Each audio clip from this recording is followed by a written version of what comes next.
যুক্তরাষ্ট্রের ফিলাডেলফিয়ায় food delivery দেওয়ার সময় মোহাম্মদ মাহফুজুল হক নামের এক ৪৩ বছর বয়সী বাংলাদেশি প্রবাসী ডোরড্যাশ চালককে গুলি করে হত্যা করা হয়েছে। ফিলাডেলফিয়া পুলিশ জানিয়েছে, মঙ্গলবার রাত ৯:৩০টার ঠিক আগে সাউথ ইথান স্ট্রিটের ১০০০ ব্লকে গোলাগুলির খবর পেয়ে পুলিশ ঘটনাস্থলে পৌঁছায়। সেখানে রাস্তার উপর নিজের গাড়ির পাশেই মাহফুজুল হককে রক্তাক্ত অবস্থায় পড়ে থাকতে দেখা যায়। তখনও তার গাড়ির ইঞ্জিন সচল ছিল। উদ্ধার করে তাকে দ্রুত পেন প্রেসবেটেরিয়ান মেডিকেল সেন্টারে নিয়ে যাওয়া হলে কর্তব্যরত চিকিৎসক তাকে মৃত ঘোষণা করেন। আততায়ীরা তার মাথার পেছনে খুব কাছ থেকে গুলি করে।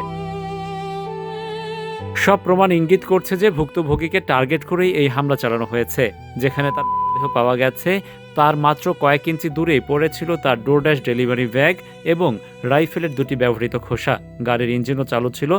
পুলিশ এই ঘটনার পেছনে থাকা ৩জন মাস্কধারী সন্দেহভাজনকে খুঁজছে। নিহত মাহফুজুল হকের গ্রামের বাড়ি বাংলাদেশের Rajshahi.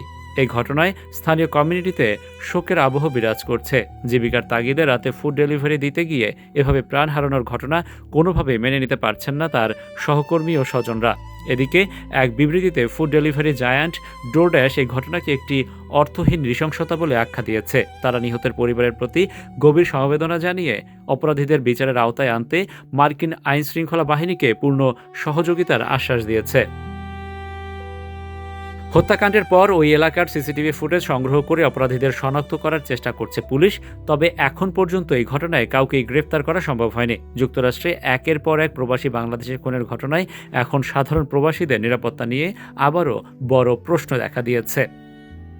Rashed Bappi, ATV USA, new York, যুক্তরাষ্ট্র।